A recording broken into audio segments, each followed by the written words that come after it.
இன்றைய கதை அதிர்ச்சியூட்டும் மற்றும் சிக்கலானது. ஒரு வருடம் மட்டுமல்ல, கிட்டத்தட்ட ஒரு தசாப்த காலம் நீதியை கண்டுபிடிக்க வேண்டியிருந்தது. இது 1992இல் கொடூரமாக கொல்லப்பட்ட 21 வயது கன்னியாஸ்திரியை பற்றியது. 28 ஆண்டுகளுக்குப் பிறகு டிசம்பர் 2020இல் இறுதியாக தீர்க்கப்பட்டது. இது சகோதரி அபயாவின் கதை. இந்த கதை 1992இல் கேரளாவின் கோட்டயம் என்ற அமைதியான நகரத்தில் தொடங்குகிறது. கேரளாவின் பல கிறிஸ்தவ பகுதிகளைப் போலவே கோட்டயமும் தேவாலயங்கள் மற்றும் கான்வென்ட்டுகள் சிதறிக் கிடந்த அமைதியான இடமாக இருந்தது. இந்த வழிபாட்டு தலங்கள் அங்கு வசிக்கும் மக்களின் வாழ்க்கையின் ஒரு முக்கிய பகுதியாக இருந்தன. அந்த பகுதியில் உள்ள நன்கு அறியப்பட்ட கான்வென்ட்களில் ஒன்று செயின்ட் பியர்ஸ் 10ஆம் கான்வென்ட். அங்கு பல இளம் பெண்கள் படிக்கவும் தங்கவும் வந்த ஒரு விடுதி இருந்தது. அவர்களில் பலர் கன்னியாஸ்திரிகளும் ஆவர். இந்த பெண்களில் 21 வயது சகோதரி அபயாவும் ஒருவர். கடவுளுக்கு சேவை செய்யவும் மற்றவர்களுக்கு உதவவும் கான்வென்ட்டுக்கு வந்த ஒரு அர்ப்பணிப்புள்ள இளம்பெண். சகோதரி அபயா ஒரு முன்பள்ளி கல்லூரியில் படித்துக் கொண்டிருந்தாள். மற்ற மாணவிகளைப் போலவே அவளுக்கும் தேர்வுகள் நெருங்கிக் கொண்டிருந்தன. நன்றாக படிக்க வேண்டும் என்ற உறுதியுடன் ஒரு நாள் அதிகாலையில் எழுந்து கூடுதல் படிப்பை முடிக்க முடிவு செய்தாள். அவள் அலாரம் வைத்துவிட்டு படுக்கைக்குச் சென்று அதிகாலை 4 மணி அளவில் எழுந்தாள். கான்வென்ட்டில் உள்ள தனது சில தோழிகளை வரவேற்ற பிறகு அவள் படிப்பைத் தொடங்க அமர்ந்தாள். அந்த நேரத்தில் ஒரு சிறிய இடைவெளி எடுக்க வேண்டிய அவசியம் அவளுக்கு ஏற்பட்டது. அவள் புத்தகங்களை வைத்துவிட்டு சமையலறைக்குச் சென்றாள். ஒருவேளை விழித்திருக்க சிறிது தண்ணீர் குடிக்கலாம் அல்லது முகத்தில் குளிர்ந்த நீரை தெளிக்கலாம். மறுநாள் காலையில் மற்ற கன்னியாஸ்திரிகள் விழித்தெழுந்தபோது அசாதாரணமான ஒன்றை கவனித்தனர். சகோதரி அபயாவை காணவில்லை. இது அவர்களுக்கு விசித்திரமாகத் தோன்றியது. அவர்கள் சமையலறைக்குச் சென்றபோது மூடித்திறந்த நிலையில் ஒரு தண்ணீர் பாட்டில் தரையில் தண்ணீர் சிந்தப்பட்டிருப்பதையும் சகோதரி அபயாவின் செருப்புகளில் ஒன்றையும் கண்டார்கள். ஆனால் சகோதரி அபயா எங்கே? யாருக்கும் தெரியாது. தேடுதல் மிகவும் அவசரமானது. விரைவில் கான்வென்ட்டின் கிணற்றுக்கு அருகில் சகோதரி அபயாவின் மற்றொரு செருப்பு இருப்பதைக் கண்டார்கள். கன்னியாஸ்திரிகளில் ஒருவர் கிணற்றுக்கு அருகில் சென்று உள்ளே பார்த்தபோது சகோதரி அபயாவின் உயிரற்ற உடலைக் கண்டு பயந்தார். தீயணைப்புத் துறையினர் வந்தனர். காவல்துறையினர் அழைக்கப்பட்டனர். இறுதியில் சகோதரி அபயாவின் உடல் கிணற்றிலிருந்து வெளியே எடுக்கப்பட்டது. கன்னியாஸ்திரிகளும் விடுதி குடியிருப்பாளர்களும் முழு அதிர்ச்சியில் இருந்தனர். முந்தைய நாள் இரவு அவர்கள் அவளுடன் இரவு உணவை பகிர்ந்து கொண்டனர், சிரித்தனர், எதிர்காலத்திற்கான திட்டங்களை தீட்டினர். மேலும் அவளுடைய அதிகாலை அலாரத்தால் எரிச்சலடைந்தனர். இப்போது அதே தோழி கிணற்றிலிருந்து உயிரற்ற நிலையில் கொண்டு செல்லப்பட்டார். உள்ளூர் காவல்துறை அதிகாரி வி அகஸ்டின் வழக்கமான செயல்முறையின் ஒரு பகுதியாக வந்தார். உடல் மீட்கப்பட்ட பிறகு அவர் ஒரு அறிக்கையை எழுதினார். சம்பவ இடத்தையும் உடலையும் புகைப்படம் எடுக்க ஒரு புகைப்படக் கலைஞரை அழைத்தார். பின்னர் உடலை பிரேத பரிசோதனைக்கு அனுப்பினார். பிரேத பரிசோதனையின் போது மருத்துவர்கள் வெட்டுக்கள் மற்றும் காயங்களை கவனித்தனர். தலையில் காயம் இருப்பதை கண்டறிந்தனர். மேலும் மரணத்திற்கான காரணத்தை நீரில் மூழ்கியதாக பட்டியலிட்டனர். சகோதரி அபயாவின் தலையில் காயம் இருந்தபோதிலும் மரணத்திற்கான காரணம் தற்கொலை என்று குறிக்கப்பட்டது. கொலைக்கான வாய்ப்பும் இருந்தது. அந்த நேரத்தில் பலருக்கு இந்த விளக்கத்தை நம்புவது கடினமாக இருந்தது. சகோதரி அபயா ஏன் தனது உயிரை மாய்த்து கொள்ள எச்சரிக்கை விடுத்தார்? குளிர்சாதன பெட்டி கதவு திறந்தே இருந்தது. பாட்டிலின் மூடி அணைக்கப்பட்டிருந்தது. தண்ணீர் சிந்தப்பட்டிருந்தது. அவரது செருப்பு தரையில் விடப்பட்டது. எல்லாம் மிகவும் அவசரமாக தோன்றியது. கதை மக்களுக்கு புரியவில்லை. இது தற்கொலை அல்ல, கொலை என்று பலர் நம்பினர். யாரோ உண்மையை மறைக்க முயற்சிப்பதாகவும் அவர்கள் உணர்ந்தனர். குறிப்பாக சம்பவம் ஒரு கான்வென்ட்டுக்குள் நடந்ததால். நூற்றுக்கணக்கான சிறுமிகள் படிக்கவும் மதம் பற்றி அறியவும் வாழவும் வந்த ஒரு கான்வென்ட்டில் சகோதரி அபயாவின் மரணம் நிகழ்ந்தது. அதுபோன்ற ஒரு இடத்தில் இதுபோன்ற ஒரு துயர சம்பவம் நடப்பது மிகவும் அசாதாரணமானது. இந்த சம்பவம் சந்தேகத்திற்குரிய மூடிமறைப்புடன் சேர்ந்து சமூகத்தை மிகவும் பதட்டப்படுத்தியது. ஜோமன் புத்தன் பரக்கல் என்ற ஆர்வலர் நீதி கோர ஒரு குழுவை அமைத்தார். ஏப்ரல் 16ஆம் தேதி வழக்கு குற்றப்பிரிவிடம் ஒப்படைக்கப்பட்டது. சில மாத விசாரணைக்குப் பிறகு குற்றப்பிரிவு தனது அறிக்கையை வெளியிட்டது. உள்ளூர் காவல்துறையினரின் கைகளிலிருந்து இந்த வழக்கு மீட்கப்பட்டு குற்றப்பிரிவு போலீசாரிடம் ஒப்படைக்கப்பட்டது. அவர்கள் பல மாதங்கள் விசாரணை நடத்தினர்.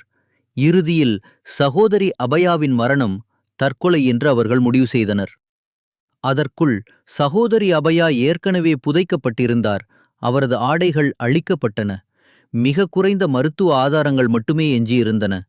இருப்பினும் இந்த வழக்கு கேரளாவில் ஒரு பெரிய விவாதப் பொருளாக மாறியிருந்தது.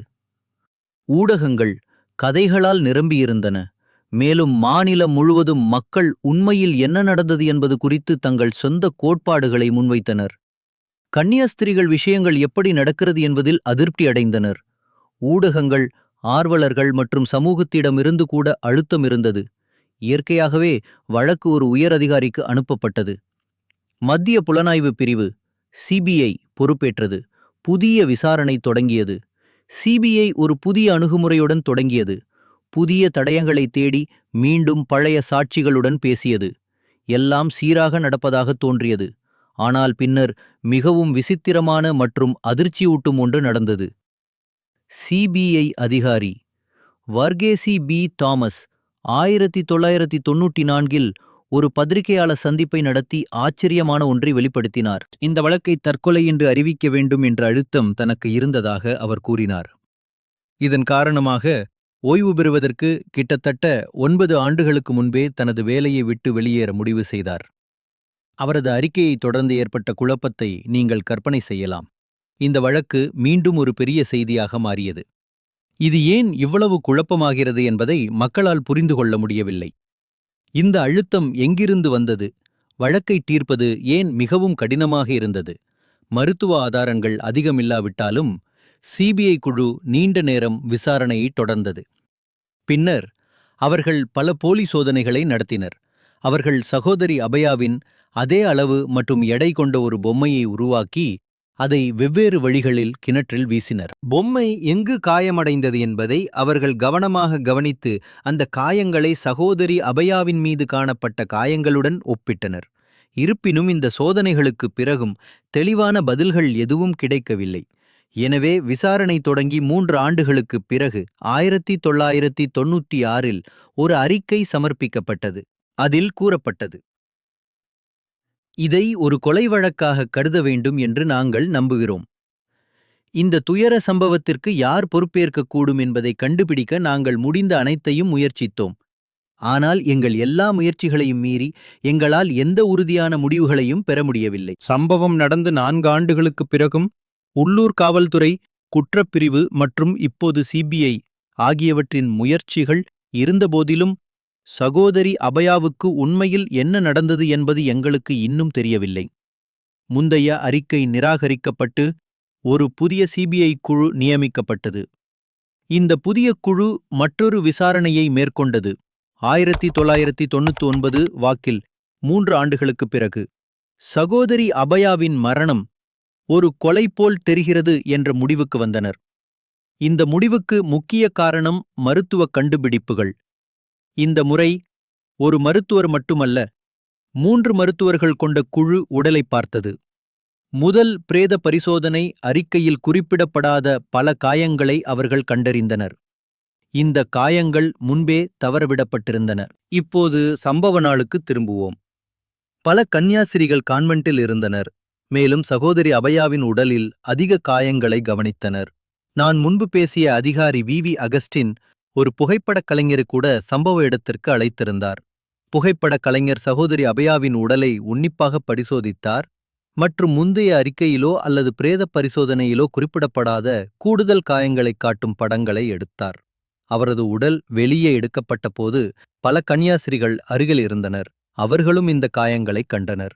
அசல் பிரேத பரிசோதனை அறிக்கையில் சேர்க்கப்படாத பல அடையாளங்களை அவர்கள் குறிப்பிட்டனர். 7 வருட விசாரணைக்குப் பிறகு சகோதரி அபயா தற்கொலை செய்து கொள்ளவில்லை என்பது தெளிவாகியது. இது ஒரு கொலை போல தெரிந்தது. ஆனால் யார் அதை செய்தார்கள்? பதில் உங்களை இன்னும் ஆச்சரியப்படுத்தும். சிபிஐ ஒப்புக்கொண்டது, இது ஒரு கொலை என்று எங்களுக்கு தெரியும், ஆனால் கொலையாளி யார் என்று எங்களுக்கு இன்னும் தெரியவில்லை. மீண்டும் நீதிமன்றம் இந்த அறிக்கையை ஏற்க மறுத்துவிட்டது. மற்றொரு குழு அமைக்கப்பட்டது. 2005இல் ஒரு புதிய விசாரணை நடத்தப்பட்டது. மீண்டும் கொலையாளிகளை அடையாளம் காண முடியவில்லை என்று கூறப்பட்டது. மீண்டும் நீதிமன்றம் இந்த அறிக்கையை ஏற்கவில்லை. நடவடிக்கை குழுவின் ஒரு பகுதியாக இருந்த வெளியே இருந்த ஆர்வலர்கள் இப்போது கோபமடைந்தனர். பல பேச்சுக்கள் மற்றும் சதி கோட்பாடுகள் வெளிவரத் தொடங்கின. முதல் விசாரணை மோசமாக கையாளப்பட்டதாக சில ஊடக அறிக்கைகள் தெரிவித்தன. சகோதரி அபயா மிக விரைவாக புதைக்கப்பட்டதாகவும் அவரது ஆடைகள் எரிக்கப்பட்டதாகவும் அவரது நாட்குறிப்பு கூட அடிக்கப்பட்டதாகவும் அவர்கள் கூறினர். பிரேத பரிசோதனை முழுமையடையவில்லை என்றும் சக்தி வாய்ந்த நபர்கள் இதை மறைக்க முயற்சிப்பதாக சந்தேகித்தனர். கேரளா முழுவதும் பல்வேறு கோட்பாடுகள் விரைவாக பரவின. இதுபோன்ற குழப்பமான காட்சி எவ்வாறு வழக்கின் ஒரு பகுதியாக இருக்க முடியும்? ஆதாரங்கள் ஏன் மறைந்துவிட்டன? பின்னர் ஒரு புதிய குழு மீண்டும் விசாரணையை தொடங்கியது. 2007இல் ஒரு அதிர்ச்சியூட்டும் தகவல் வெளிச்சத்திற்கு வந்தது. தற்போது இந்த வழக்கு 15 ஆண்டுகளாக விசாரணையில் இருந்தது. பல சாட்சிகள் இருந்தனர், ஆனால் சிலர் வழக்குக்கு எதிராக திரும்பினர், மற்றவர்கள் இறந்துவிட்டனர். பல சந்தேக நபர்கள் விசாரிக்கப்பட்டனர், ஆனால் யாருக்கும் எதிராக எந்த உறுதியான ஆதாரமும் கிடைக்கவில்லை. பின்னர் திடீரென ஒரு சாட்சி முன்னோக்கி வந்து வழக்குக்கு ஒரு முக்கிய துப்பை வழங்கினார். ஆனால் இந்த சாட்சி யார்? சாட்சி வேறு யாருமல்ல, 1992இல் வந்த ஒரு சாதாரண அறியப்படாத திருடன். அவரது சாட்சியத்தை உண்மையில் நம்ப முடியுமா? ஆச்சரியப்படும் விதமாக அவரது வாக்குமூலம் தீவிரமாக எடுத்துக்கொள்ளப்பட்டது மட்டுமல்லாமல் வழக்கின் முழு திசையையும் மாற்றியது. நீங்கள் இங்கே வரை பார்த்திருந்தால் தயவு செய்து இந்த வீடியோவை லைக் செய்து எங்கள் 1000 சந்தாதாரர்களை நிரப்பவும். நன்றி. இந்த நபர் டாக்கா ராஜு ஆவார். அவர் 1992ஆம் ஆண்டு வாக்கில் திருட்டுகளை செய்ததாக ஒப்புக்கொண்டார். அவர் வெவ்வேறு இடங்களிலிருந்து திருடப்பட்ட பொருட்களை விற்று பணத்தை தனக்கும் தனது குடும்பத்திற்கும் உணவளிக்க பயன்படுத்திக் கொண்டார். மார்ச் 27ஆம் தேதி டாக்கா ராஜு என்பவர் செயின்ட் பியர்ஸ் கான்வென்ட்டுக்கு திருடும் திட்டத்துடன் சென்றார். மின்னலில் இருந்து பாதுகாக்க செப்பு கம்பிகள் மற்றும் கம்பிகள் இருந்த கான்வென்ட்டின் கூரையில் ஏறி அவற்றை எடுத்து விற்பதே அவரது குறிக்கோளாக இருந்தது. அவர் தனது திருட்டைச் செய்ய இரவின் இருட்டில் வந்தார். ஆனால் அங்கு அவர் கண்டது மிகவும் அசாதாரணமானது. அது பல ஆண்டுகளாக அவரது மனதில் தங்கிவிட்டது. இருட்டில் யாரோ வளாகத்திற்குள் பதுங்கிச் செல்வதை அவர் கவனித்தார். அந்த நபரின் இருப்பு மிகவும் விசித்திரமாக இருந்தது. அங்கு பாதிரியார் ஃபாதர் தாமஸ் காடோரை பார்த்தார். இது ஒரு கேள்வியை எழுப்பியது. இவ்வளவு தாமதமான நேரத்தில் பெண்கள் விடுதியில் ஒரு பாதிரியார் என்ன செய்து கொண்டிருந்தார்? டாக்கா ராஜு ஒருவர் ஜோஸ் புத்ரிகாயிலையும் சகோதரி செஃபியையும் கூட பார்த்ததாக கூறினார். இங்குதான் விஷயங்கள் மிகவும் பயமுறுத்துகின்றன. முன்பு குறிப்பிட்டது போல ராஜுவுக்கு ஒரு எளிய வேலை முறை இருந்தது. அவர் வெவ்வேறு இடங்களிலிருந்து பொருட்களை திருடி ஒரு ஸ்கிராப் வியாபாரிக்கு விற்பார். அன்றிரவு அந்த விசித்திரமான சம்பவத்தை கண்டபோது அவர் உதவியற்றவராக உணர்ந்தார். ஒரு குற்றம் செய்ய அங்கு சென்றபோது அவரால் எப்படி பேச முடியும்? மறுநாள் சகோதரி அபயாவை பற்றி படித்தார். பின்னர் அவரது வழக்கு குறித்து காவல்துறையினரின் கருத்துக்களை பார்த்தார். அப்போதுதான் ஏதோ உண்மையில் தவறு இருப்பதாக அவர் உணரத் தொடங்கினார். அவர் திருடச் சென்றிருந்தார். அந்த இரவை பற்றி யாரிடமாவது சொன்னால் அவர் தனது சொந்த குற்றத்தை ஒப்புக்கொள்ள வேண்டும். ஒரு டாக்கா ராஜு ஆச்சரியமான ஒன்றைச் செய்தார். அவர் காவல்துறைக்குச் சென்று அன்று இரவுதான் கண்டதைச் சொன்னார். அவரது கதையை கேட்டதும் அடுத்து என்ன நடந்தது என்று கற்பனை செய்து பாருங்கள். போலீசார் அவரது கணக்கை கேட்டு பின்னர் அவரை கைது செய்து கொலை குற்றம் சாட்டினர். அவர்கள் ஒரு எளிய கோட்பாட்டை உருவாக்கினர். 1. ஒரு டக்கா ராஜு அன்று இரவு திருட மடத்துக்குள் நுழைந்தார். 2. அவர் திருடிக் கொண்டிருந்தபோது அவர் ஒரு கன்னியாஸ்திரியை சந்தித்தார்.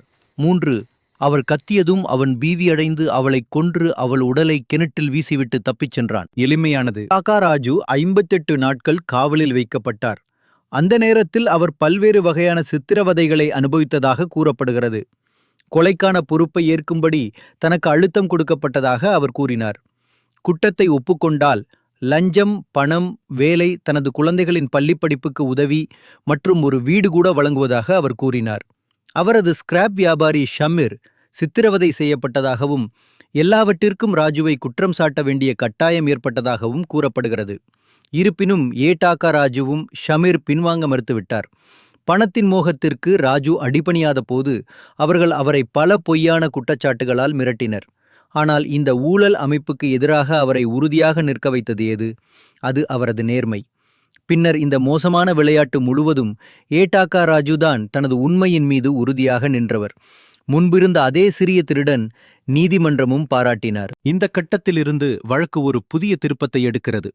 சிபிஐ இப்போது 2 முக்கிய சந்தேக நபர்களை அடையாளம் கண்டுள்ளது: ஃபாதர் தாமஸ் கூட்டூர் மற்றும் ஃபாதர் ஜோஸ் புத்ரிகைல்.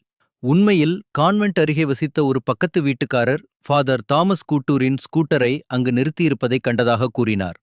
மார்ச் 26ஆம் தேதி இரவு இந்த பக்கத்து வீட்டுக்காரர் அருகிலுள்ள கடைக்கு தேநீர் அருந்தச் சென்றார்.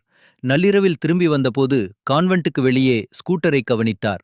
அந்த நேரத்தில் அவர் அதை பற்றி அதிகம் யோசிக்கவில்லை. இருப்பினும் பின்னர் அவர் தனது கதையை மாற்றி, நான் அழுத்தத்தின் கீழ் அப்படிச் சொன்னேன் என்று கூறினார். வழக்கை எதிர்த்து பேசிய பல சாட்சிகளில் அவரும் ஒருவர். ஆனால் பொறுங்கள், இது குறித்து டாக்கா ராஜு போலீசாரிடம் கூறியபோது, சில சந்தேக நபர்கள் இருப்பது அவர்களுக்கு ஏற்கனவே தெரியும். அவர்கள் ஏன் இதை மேலும் விசாரிக்கவில்லை? அவர்கள் ராஜுவின் கணக்கை கொஞ்சம் கூட ஆராயவில்லை. அல்லது யாராவது ராஜுவை அமைக்கச் சொன்னார்களா? ராஜுவுக்கு பணம் வழங்கப்பட்டது. அதை ஆதரிக்க போதுமான பணம் யாரிடம் இருந்தது? மிகப்பெரிய கேள்வி என்னவென்றால், ராஜு உண்மையை சொல்கிறாரா என்றால், அன்றிரவு கான்வென்ட்டில் ஃபாதர் குத்தர் என்ன செய்து கொண்டிருந்தார்? கான்வென்ட்டில் இருந்து தானும் சகோதரி செஃபியும் ஒரு திருமணமான தம்பதிகள் போல இருப்பதாக கான்வென்ட்டில் ஒரு நண்பரிடம் கான்வென்ட்டில் கூறியதாக ஒரு வதந்தி பரவத் தொடங்கியது. இதற்கு முன்பும் பலர் இதே போன்ற கூட்டுகளை எழுப்பினர். கான்வென்ட்டில் உள்ள சில கன்னியாஸ்திரிகள் தங்களுக்குள் இதை பற்றி விவாதித்தனர். வெளியில் உள்ள மற்றவர்களும் தங்கள் எண்ணங்களை பகிர்ந்து கொண்டனர். இறுதியாக 2008ஆம் ஆண்டில் ராஜுவின் அறிக்கையின் அடிப்படையில் சிபிஐ கான்வென்ட்டில் ஃபாதர் தாமஸ் கூத்தர், சகோதரி செஃபி மற்றும் கான்வென்ட்டில் முக்கிய சந்தேக நபர்களாக பெயரிட்டது. இந்த கொலை வழக்கில் கான்வென்ட்டில் இதன் பின்னர் குற்றம் சாட்டப்பட்டவரின் வழக்கறிஞர் சாட்சி ராஜுவை நீதிமன்றத்தில் ஒரு தொழில்முறை குற்றவாளியாக சித்தரித்து அவரை குறைமதிப்பிற்கு உட்படுத்த முயன்றார். அவர் ராஜு மீது சுமார் 10 குற்றவியல் வழக்குகளை எழுப்பினார். அவற்றில் பெரும்பாலானவை அவரை குற்றம் சாட்டப்பட்டவராக கொண்டிருந்தன. ராஜு தனது குற்றவியல் கடந்த காலத்தையும் மறுக்கவில்லை. இது வழக்கறிஞரின் வாதத்தை அவருக்கு எதிராக மாற்றியது. தனது முந்தைய குற்றங்களை ஒப்புக்கொண்ட போதிலும் ராஜு தனது சாட்சியத்தில் உறுதியாக நின்றார். சகோதரி அபயாவின் கொலைக்கு நீதி தேடுவதில் உறுதியாக இருந்தார். அவரது அறிக்கையின் காரணமாக ஃபாதர் தாமஸ் கோச்சர், சகோதரி செஃபி மற்றும் ஃபாதர் ஜோஸ் புத்ரிகைல் ஆகிய அனைவரும் பெங்களூருக்கு போதைப்பொருள் சோதனைகளுக்காக அனுப்பப்பட்டனர். சோதனைகளுக்கு பொறுப்பான மருத்துவர் மாலினி என்று பெயர். சோதனைகளின் முடிவுகள் 3 சீட்டிகளில் பதிவு செய்யப்பட்டு பின்னர் அவை கேரள நீதித்துறை நீதிமன்றம் மற்றும் கேரள உயர் நீதிமன்றத்திற்கு அனுப்பப்பட்டன. இருப்பினும் போதைப்பொருள் சோதனை முடிவுகள் அடங்கிய சீட்டிகள் சிதைக்கப்பட்டிருப்பது பின்னர் கண்டறியப்பட்டது. இந்த விவகாரத்தை விளக்க டாக்டர் மாலினி அழைக்கப்பட்டார். ஆனால் அவர் சிறிது காலத்திற்கு முன்பே இடைநீக்கம் செய்யப்பட்டார். இதனால் போதைப்பொருள் சோதனை அறிக்கைகள் முழுமையடையவில்லை. போதைப்பொருள் சோதனைகளின் போது இருந்த அனைவரிடமும் விசாரிக்கப்பட்டது. இருப்பினும் யாரும் சீட்டிகளை சிதைக்கவில்லை என்று அனைவரும் கூறினர். உண்மையை கண்டறிய போதைப்பொருள் சோதனை குறுந்தகடுகள் இமேஜிங் தொழில்நுட்ப மேம்பாட்டு மையமான சிடிஐடிக்கு அனுப்பப்பட்டன. சிடிஐடி டிஜிட்டல் ஆதாரங்களை பகுப்பாய்வு செய்து பின்வருவனவற்றை கண்டறிந்தது.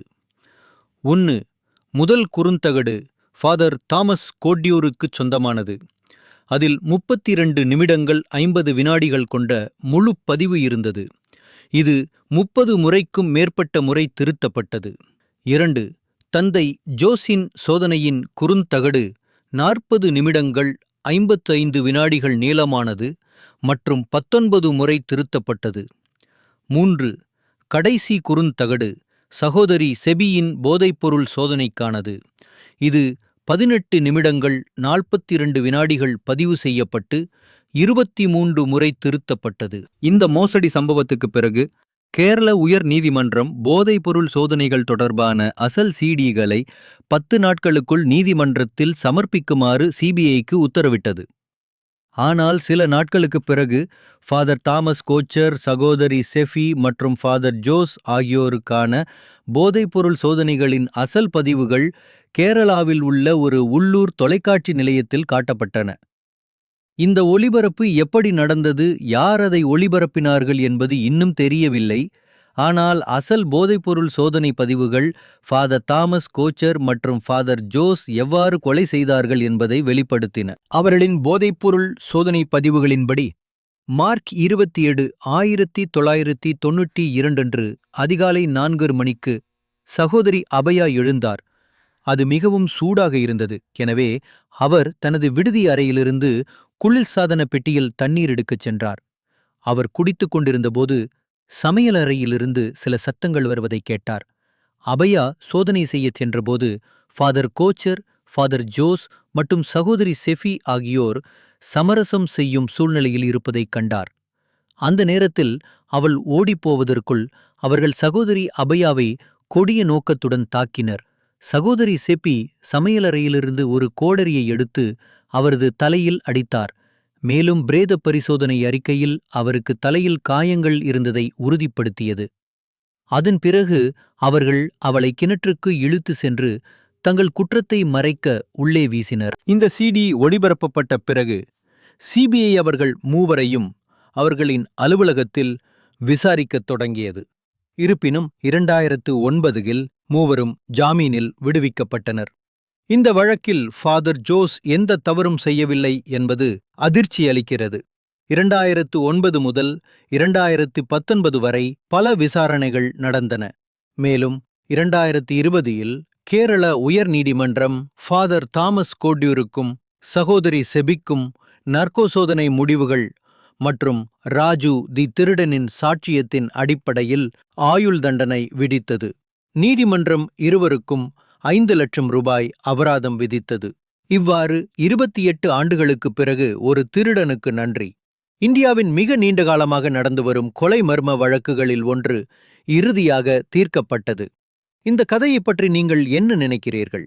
கருத்துகளில் உங்கள் எண்ணங்களை பகிர்ந்து கொள்ளுங்கள். மேலும் குழு சேரவும் லைக் செய்யவும் மறக்காதீர்கள். நன்றி.